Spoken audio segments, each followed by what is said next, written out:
প্ৰথমে মই আগত বিগত যিবিলাক চৰকাৰ হৈ গৈছে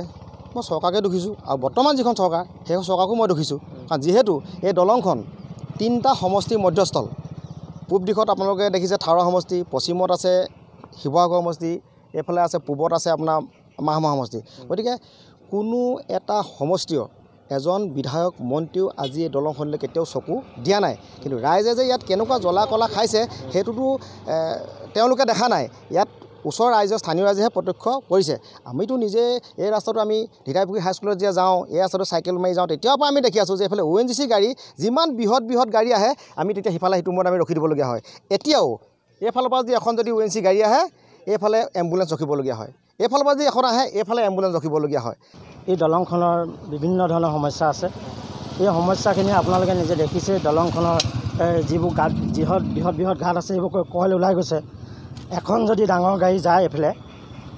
কিনাৰেদি মানুহ এজন যাবলৈও মানে অসুবিধা হয় আৰু যি কম্পন